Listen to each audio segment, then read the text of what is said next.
They go on to include matters in relation to the technical definition of fringe, benefit tax, certain matters around the emissions trading scheme definitions, and technical matters in respect of portfolio investment entities.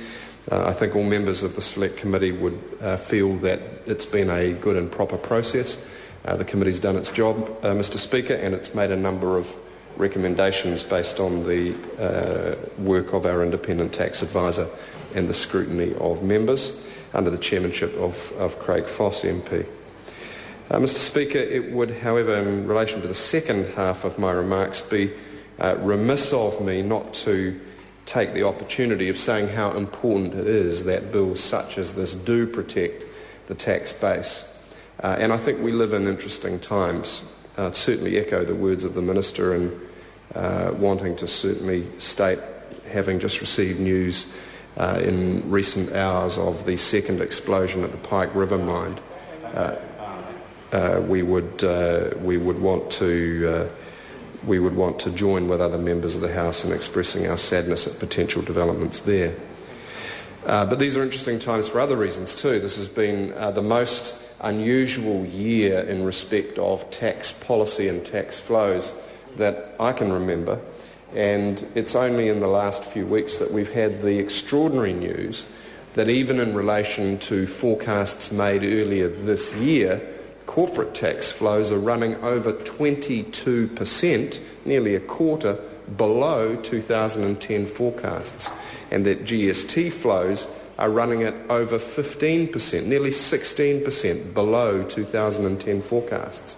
The immediate impact of that, sir, has been that the government is $1.1 billion short of its expected revenue in this year alone, and that, of course, cascades on top of the billion-dollar tax hole that resulted from Budget 2010.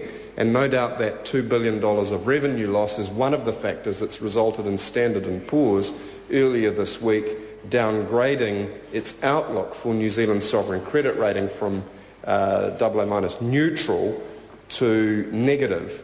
And it cited three factors, sir, the first of which was a loss of fiscal flexibility. And what that means essentially in plain English is the government's been irresponsible, sir. It's given tax cuts that it could not afford, principally to people who did not need them, and in a way which has not created significant economic stimulus. And it's done that, sir, at the same time that this halting recovery has meant that the underlying tax flows have disappeared off the edge of a cliff. 22% down on corporate tax flows from this year's own forecasts. Extraordinary. I can remember no other time like it. And sir, it just proves, I think, the folly of an ideological approach to tax cuts reminiscent of Ronald Reagan's America, that if you only cut the tax rates far enough, tax flows would go up. Well, Professor Laffer was wrong, and President Reagan was wrong, and John Key's national government is wrong. Tax flows have collapsed, and they've collapsed to the point that Standard & Poor's has reacted and has said New Zealand's sovereign credit rating needs to go on negative watch. And of course, there are several other reasons cited by Standard & Poor's. One is that our export profile is under-diversified. We're overly reliant on bulk agricultural commodities, principally dairy. And because of that, sir, we stand to be more vulnerable on the price cycles of those commodities.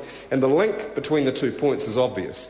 If the government's capacity to lead change in the economy is undermined because its fiscal flexibility has collapsed, then it is harder for New Zealand to get out of the cul-de-sac that it is in.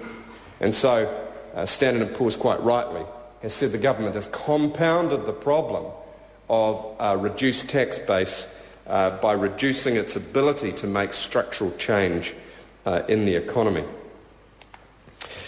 Now, there are certain exemptions in this bill, Mr Speaker, moving on. Thank you. Moving on, Mr Speaker, in respect of GST, and it's timely to remind the House and the public that while Labor has long subscribed to the view that a broad-based tax base is efficient, and Mr Speaker, that when GST rates were relatively low, it was prudent that there be no exemptions. Labor has changed its mind since the government has increased the GST rate to 15% and has committed itself to a GST zero-rated exemption for fresh fruit and vegetables that will deliver a benefit to the average household of four of about $6 a week and encourage healthy eating. So the fiscal impact of that is less than 1/4 of the drop-off in tax revenues this year, and so it's prudent for us to recall that in relation to the GST aspects of this bill. The other thing, sir, that of course one can't gloss over is that this bill makes amendments to the KiwiSaver scheme's operation. But those pale into insignificance, Mr. Speaker, compared to the amendments previously made by this government, which has sliced in half the incentives for the public to participate and thereby slowed down the rate of increase of savings in the scheme. And that's fed into the third leg of the treble that Standard & Poor's drew attention to this week, which is that New Zealand's savings gap is getting wider, not closing up. How bad is it? Our total international indebtedness, that's the result of us not saving enough, we have to borrow from foreigners, has climbed to around 88% of GDP, headed for 90%, and sir, that is a critical problem that the government and the opposition must work together to solve. So, Mr. Speaker, back to the substance of this bill. It's a technical bill. It enjoys the support of Labor.